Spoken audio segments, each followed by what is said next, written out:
Bonjour et bienvenue, bonjour à vous toutes et à vous tous. Une nouvelle semaine de Suchita Vu. On reçoit la Ligue contre le cancer, le comité de Corse du Sud. Nicole Spinosi est avec nous, bonjour.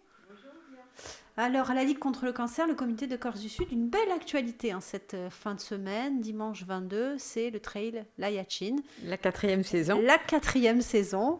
Et c'est très très bien, déjà beaucoup d'inscrits. Comment ça se passe? Alors, j'ai fait le pointage ce matin à 7h30, inscrits, il y en avait 120. Donc, on est un petit peu plus haut que l'année dernière. L'année dernière, comme on a les inscriptions, on avait comptabilisé 656 participants. Donc voilà, on est bon. J'espère qu'on va atteindre au moins ce chiffre et peut-être le dépasser. Alors, on peut toujours s'inscrire. Comment ça se passe en fait? Alors, on peut s'inscrire sur Internet jusqu'à vendredi. Vendredi soir, ça s'arrête et donc on pourra s'inscrire sur le site, donc au Casone, le samedi 21. Jour où on commencera à remettre les dossards et éventuellement vraiment on sera très très gentil, on prendra les inscriptions dimanche matin parce que la course est bien sûr le dimanche matin. Il y a la course, il y a la marche et la aussi. Marche bien sûr. Ce qui est là, c'est la dualité et c'était l'esprit vraiment qu'on avait voulu donner au départ. Et je crois que c'est ce que les gens ont bien compris. Et c'est pour ça que je crois qu'il y a beaucoup de gens qui adhèrent à cette manifestation parce que d'un côté, le principe, c'est enfin le cœur de cette manifestation, c'est quand même faites du sport pour protéger votre santé. Donc, devenez acteur de votre santé et il y a un moyen facile, c'est déjà de faire un peu de sport. Tous les sports possibles et vraiment le temps que l'on peut disposer pour en faire. Donc, le côté sportif, ce sont les trailers qui vont attaquer donc ce trail de 12 km. Alors là, un petit peu en ville, mais après, dans le chemin des Crêtes, et là, bonjour. Je crois que c'est traps, comme ils disent. Et puis, les marcheurs qui, eux, pourront faire cette marche dans Ajaccio. 5 km, donc tranquille dans les rues, et prendre le plaisir aussi peut-être de redécouvrir notre ville, qui est quand même très belle, quand on la regarde tranquillement. Tranquillement, en groupe aussi, on a vu, il y a beaucoup d'inscriptions en groupe. Oui, grosso modo, c'est à peu près équivalent. On peut dire qu'il y a à peu près la balance entre le trail et la course, un tout petit peu plus pour le trail. Il y a une reconnaissance qui a été faite de ce trail. On a fait mercredi soir la 2e reconnaissance, puisque l'année dernière, on avait commencé et ça avait eu beaucoup de succès. On a eu environ 35 personnes qui se sont inscrites, dont 2 femmes qui sont venues pour reconnaître la marche. Elles pensaient qu'on reconnaissait également le trajet de la marche, mais elles l'ont faite donc toutes seules. Et après, elles ont demandé au-dessus de la citerne, on s'est un peu perdu. Mais elles sont revenues, on les a retrouvées. Ça s'est très bien déroulé. Et la reconnaissance cette année a été un petit peu plus rapide que l'année dernière, 2 heures au lieu de 2h30. Mais vraiment, donc c'est plan-plan, quoi. Et c'est tranquille.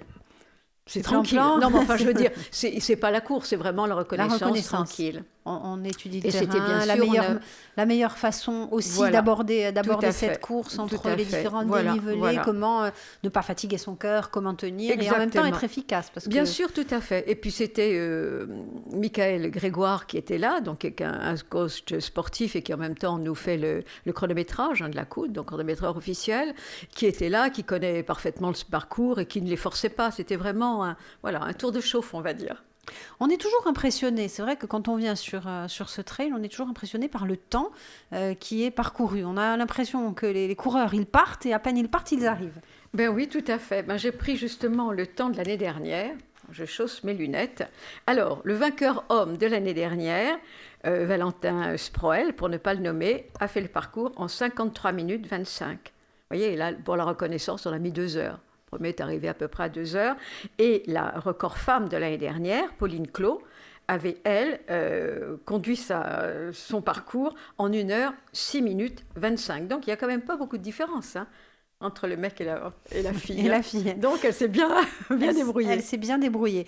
Quoi qu'il en soit, on peut faire ce trail, même quitte à ne pas finir premier. Tout à fait. Évidemment, c'est un trail qui est encadré. Il y a tout un staff médical derrière. Il y a la protection civile cette année, qui, comme l'année dernière, est à notre côté. Donc, avec toute leur équipe, le matériel sanitaire prévu, la tente, enfin, au cas où. Et puis, bien sûr, ambulance et puis surveillance d'un toubib qui est là. Enfin, tout est mis en place. base, vous savez, la Ligue, on fait très attention à ce que l'on fait. Et puis, on a quand même à la tête un toubib, le docteur Merlingue. Et donc, on est très, très soucieux de la santé et surtout des accidents qui peuvent se produire sur un parcours comme ça. Parce que, le dénivelé est pas mal.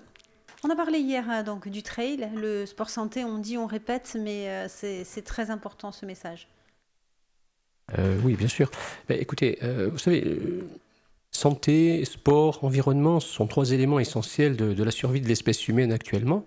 Bien sûr, nous avons axé notre action, nous, avec le travail depuis 4 ans sur le sport et la santé. L'objectif étant effectivement de dire que la prévention étant le premier élément de la santé et le sport étant un des éléments de la santé, eh bien, il fallait faire la promotion de cette activité qui est une activité simple, qui ne coûte rien, qui peut se faire quotidiennement et qui est hautement, rémunératrice pour la santé.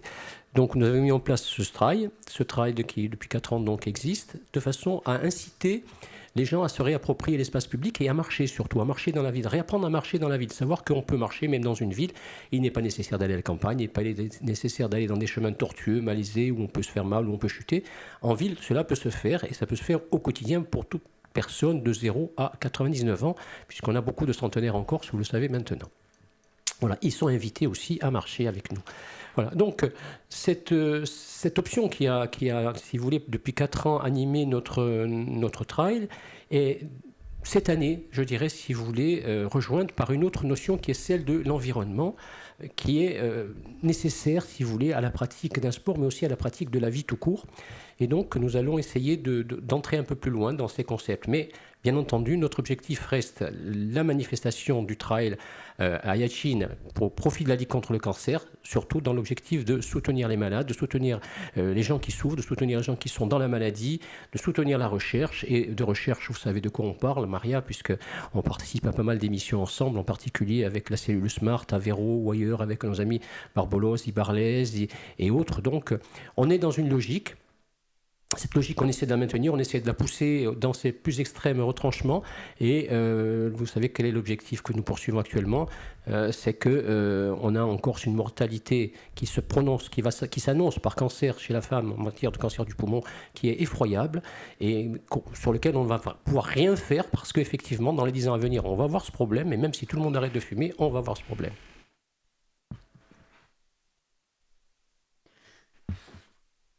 Donc la recherche, Nicole Spinosi, on avait vu l'année dernière le professeur Nicolas André qui s'occupe plus particulièrement du cancer des enfants qui était là aussi, parce que la Ligue contre le cancer, c'est ça finance la recherche pour tout le monde, mais vraiment vous avez voulu axer aussi sur les enfants. Tout à fait. On a donc cette année mis en place et on a réussi donc cette mise en place avec l'aide donc quand même des hôpitaux donc de la Timone, de l'HP Marseille et donc de l'hôpital de la Miséricorde à Ajaccio. Donc les consultations avancées d'oncopédiatrie, ce qui fait que nos enfants en Corse qui, touchés par la maladie, étaient obligés, dès la découverte, si vous voulez, de la maladie, jusqu'au suivi les plus avancés des soins, étaient obligés d'aller sur le continent. Maintenant, quand le gros des soins est passé, quand les enfants sont en surveillance, au lieu d'avoir, disons, le fardeau, la difficulté de se lever le matin, prendre l'avion, revenir dans la journée pour une demi-heure, 1 heure de consultation, là, c'est l'équipe médicale de la Timone qui vient à Ajaccio et qui va les suivre. Donc, on soutient forcément tous ces projets et ça nous tient à cœur. Et ça, c'est la Ligue. Et ça, c'est la Ligue. Au quotidien, tous les jours. Ah oui, on a l'habitude de dire quand même que le cancer, c'est tous les jours. C'est pas une fois par an, une fois par mois.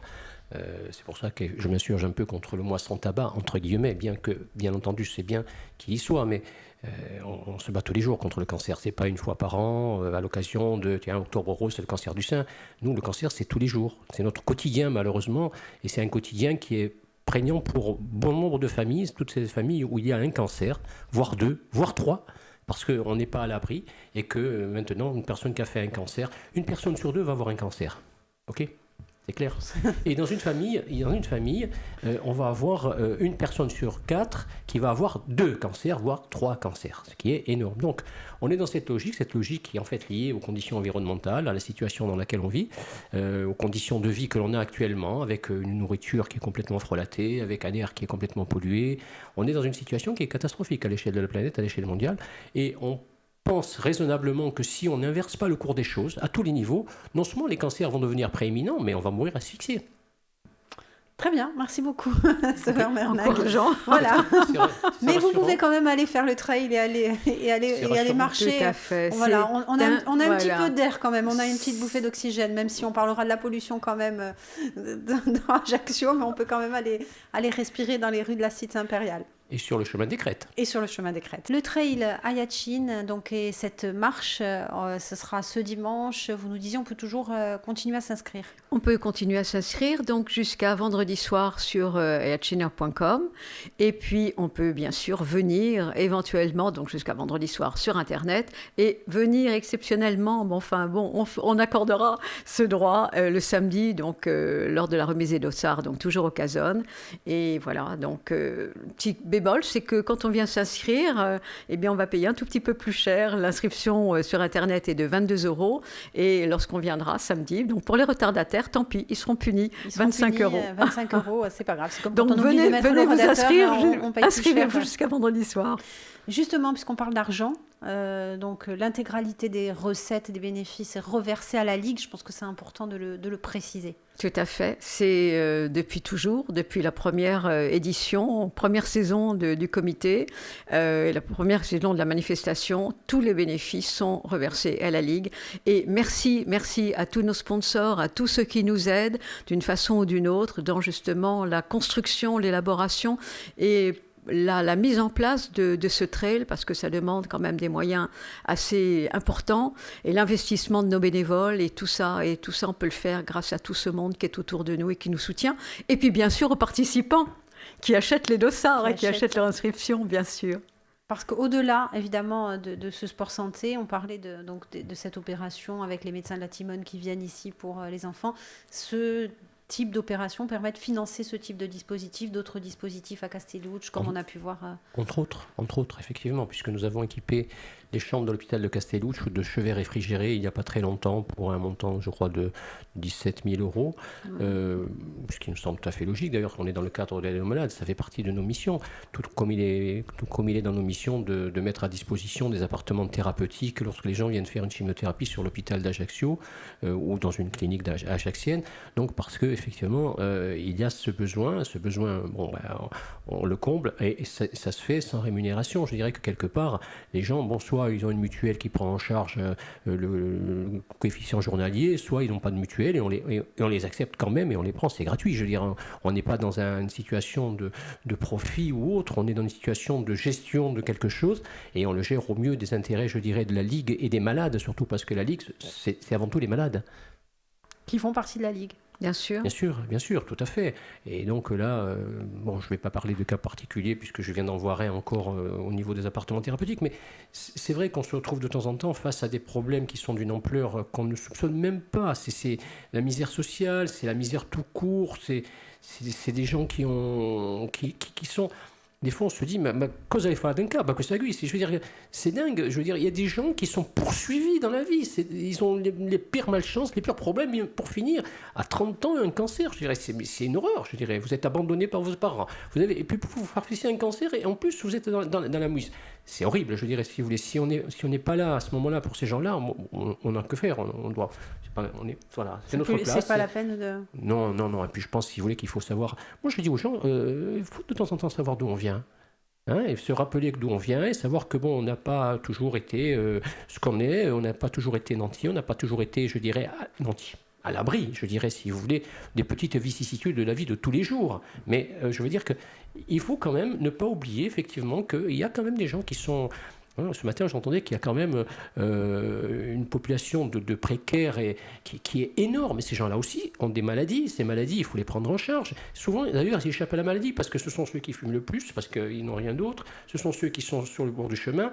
Voilà. Et tout ça, ça fait partie de nos missions. Et ces missions, effectivement, on ne peut les remplir que grâce aux dons, grâce à ce que l'on reçoit. Et le trail en fait partie. Il fait partie de cette série d'actions, si vous voulez, dans lesquelles on essaie de ramasser de l'argent pour effectivement venir en aide aux autres. c'est pas, voilà. Alors après, le dispatching, il se fait au gré des événements et des situations, puisque nous avons un planning qui est établi sur toute l'année, avec des projets, bien entendu, puisqu'on ne part pas à l'aventure comme ça.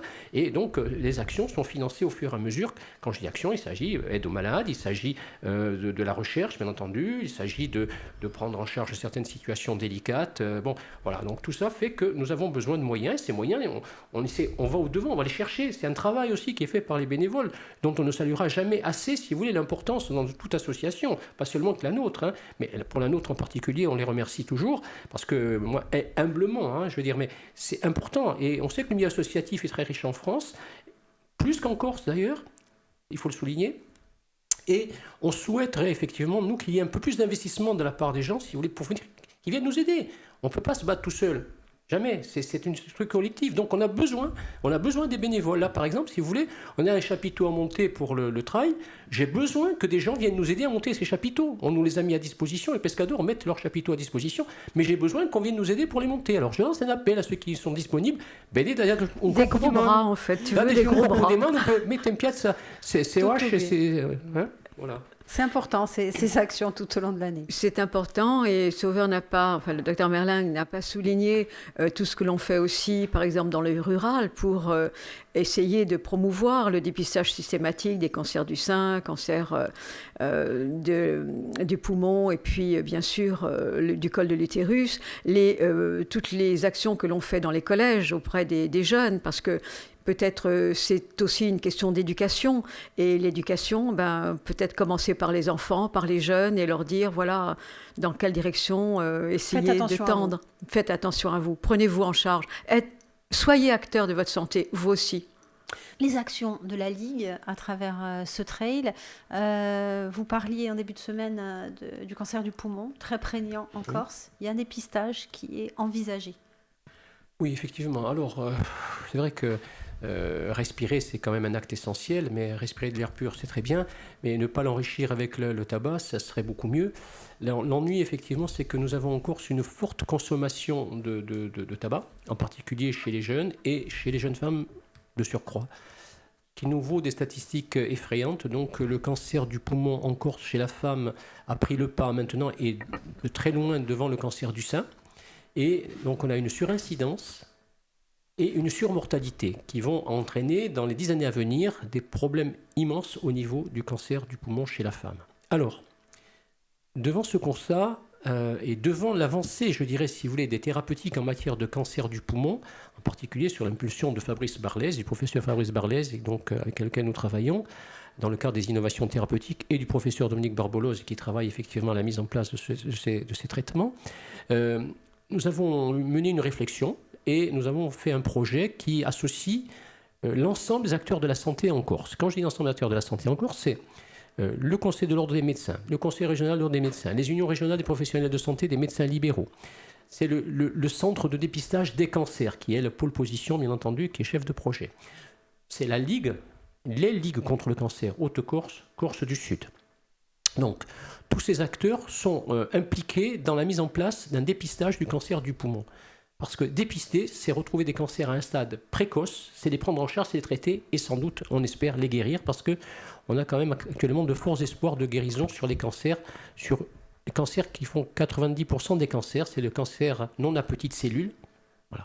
Donc, le cancer parenchymateux. Évidemment, le cancer bronchique reste pour nous un problème majeur parce que c'est le cancer dit à petites cellules qui, lui, est très, très grave et dont la prise en charge est très, très difficile, même sur le plan thérapeutique à l'heure actuelle.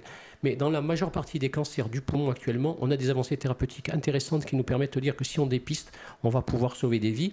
Et donc, notre objectif, c'est de mettre en place le dépistage des cancers. Que s'il est reconnu à l'échelon, si vous voulez, scientifique par certains auteurs, ne l'est pas à l'échelon de l'INCa ou à l'échelon national par la puissance publique. Pour quelles raisons, on ne sait pas. Mais bon, il y a souvent des petites raisons, mais enfin, c'est pas grave. Ce qui est important pour nous, c'est qu'en Corse, nous sommes touchés par le cancer. Nous sommes la première région de France en matière de cancer du poumon chez la femme. Il est important qu'on mette en place le dépistage. Et donc, nous avons eu une réunion à Paris il n'y a pas longtemps avec un financeur privé qui nous permettrait de mettre en place ce dépistage des cancers. Donc, on espère effectivement que la démarche que nous avons entreprise va être couronnée de succès. Elle a été menée par Franck Leduf, qui est le dépistage du cancer au pôle de Bastia, qui travaille ardemment et très très bien sur ce sujet. Je le félicite d'ailleurs au passage. Et on espère effectivement qu'on aura ce financement qui nous permettra de mettre en place cela. Le dépistage, vous parliez donc du dépistage dans le rural, c'est vrai que c'est un des axes aussi très importants de la Ligue.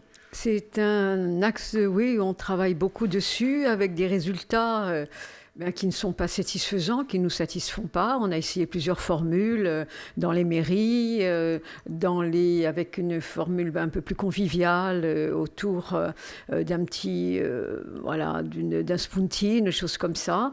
Alors ça dépend des mairies, des fois sont plus, la région est plus dynamique, je ne sais pas. Enfin, en tous les cas, de 2 à 15 personnes, on n'a jamais dépassé les 15. Donc 15 personnes, c'est toute une journée quand même d'investissement. C'est tous nos partenaires qui sont à nos côtés, donc la MSA, la Sécurité sociale, l'Arcodeca, enfin donc le Centre de recherche du dépistage. C'est donc beaucoup de monde. Et on est toujours frustré.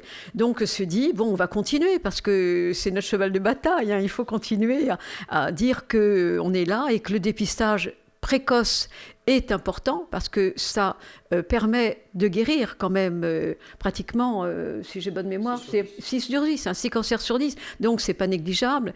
Alors peut-être qu'on va développer aussi d'autres actions, d'autres moyens par les réseaux sociaux, des petits spots. Enfin, on est en train d'y travailler, on a beaucoup d'imagination. Si vous avez des idées, n'hésitez pas, vous nous appelez à la Ligue, il n'y a pas de souci.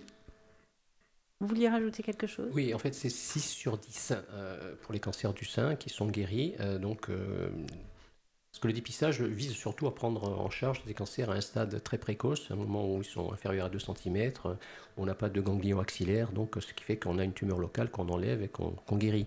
Donc c'est ça l'intérêt du dépistage. Mais l'intérêt du dépistage, il n'est pas que là, il est dans la double lecture. Parce que quand on fait le dépistage organisé, on a une première lecture qui est faite par le radiologue qui pratique, qui fait le cliché, et ces clichés partent dans un autre centre de radiologie. En général, si c'est Ajaccio, ça part sur Bastia, et si c'est sur Bastia, ça vient sur Ajaccio.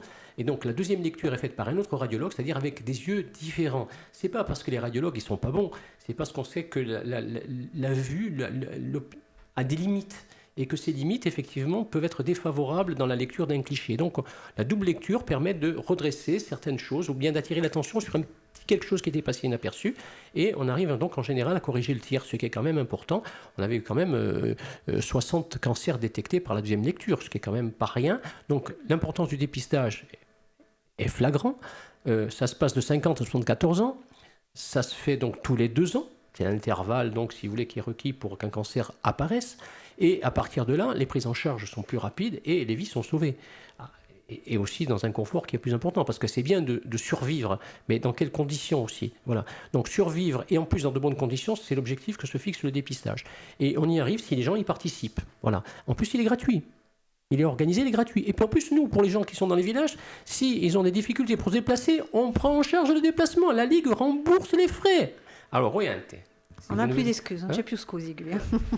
C'è una corsa, sa domenica. Chissà da passare. E chissà da passare. Ci sono gente che hanno avanti, che hanno via, e da strada una gore, e va un gesto per la sua salute, e per l'ambiente, e per gli stessi. Ci siamo messi di poi 4 anni a un scopo nuovo di mettere in ballo la salute e lo sport e l'attività fisica per far che la salute avanzasse un poco più presto e far che la gente pigliasse coscienza che la salute è qualcosa che non abbiamo di nascita, ma che si può perdere quando non si fa mica ciò che ci vuole per tenerla. Ci vuole mangiare sano, ci vuole respirare, non ci vuole mica bere alcol, non se ne parla mica abbastanza, perché l'associo tabacco più alcol è un associo cattivo per la salute. E può mangiare normalmente e può avere un'attività fisica. Dunque abbiamo messo su travaglio per fare di sorta che la gente capisca che viaggiare a tutti gli ordini da villa è un'attività fisica che è interessante e che per la salute può andare a migliorare tutto ciò che si può sentire della nostra capacità di vita pulita. Non c'è mica bisogno di andare a praticare un'attività, si può fare un'attività semplicemente marciando, per esempio. Di sicuro. sapete che c'è assai sale che fanno lo sport e a fare, dunque, e la gente pensa che ci vuole andare a fare in una sala. No, è bene che le funzionalità, è bene andare in una sala, ma si può fare un'attività fisica tranquillamente, basta passeggiare da Villa, farsi 10.000 passi tutti i giorni, viaggiando, anche fanno le vetrine, si viaggia. Ma ci va dire, vediamo un po' più presto, passo da essere un po' più lestro, un po' più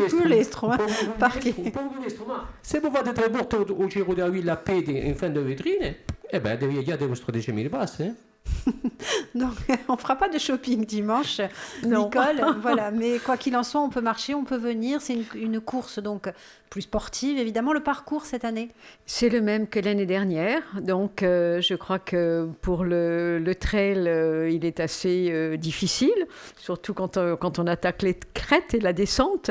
Enfin, c'est le les commentaire coureurs, de voilà, tout le... les coureurs nous disaient que la descente est souvent plus difficile que... Oui. Ouais, et en plus, Plus dangereuse. cette année, comme il y a eu la sécheresse quand même, donc le sol est très glissant. C'est une des participantes justement de la reconnaissance qui avait déjà, qui était déjà allée aussi sur le parcours et qui a dit attention, cette année, ça risque de glisser, il va falloir faire très attention. Bon, mais ils ont l'habitude, ils sont préparés. font attention, Donc, ils sont préparés. Remise des dossards dimanche, mais on peut encore venir demain, samedi. Tout à fait. Donc, inscription, on est vendredi, sur Internet jusqu'à ce soir. Demain, au 15h. Oui, Sur jusqu'à Internet. ce soir. Jusqu'à ce soir. Sur Internet. Sur Internet. Et puis, samedi matin, samedi toute la journée, jour de remise des dossards, mais on pourra encore prendre des inscriptions. Et dimanche matin, très exceptionnellement, parce que là, il y aura vraiment le départ, il faut être là. Et de toute façon, il y aura un échauffement, comme d'habitude, avec Sylvie Mehdi, qui fera sa Zumba d'enfer, qui est suivie quand même beaucoup et qui permet de chauffer les muscles avant d'attaquer les trottoirs de la ville et puis les crêtes. Merci beaucoup à tous les deux d'avoir participé à cette émission en notre compagnie. On va rappeler peut-être un contact pour la Ligue, pour des renseignements, pour les bénévoles aussi qui pourraient venir vous rejoindre, toutes les bonnes volontés. Si on a envie d'organiser un événement au profit de la Ligue, ça peut se faire. Comment ça marche ? Eh bien, il nous envoie un petit mail sur le site. Donc, les cancers... Le numéro de téléphone ou aussi. le numéro de téléphone que je ne connais pas par cœur, comme 21 d'habitude. 46 04. Voilà. 04 95 21 46 04. Heureusement qu'il y a le président. Encore heureux que mon président est là. Voilà, moi, communication, je ne connais pas le téléphone. C'est affreux. Voilà, non mais il y a les nouveaux outils qui arrivent, c'est pour ça en fait. Oui, la bicyclette. Et la bici, merci à tous les deux et rendez-vous dimanche sur la place du Casone. On vous attend tous. A presto a tutti.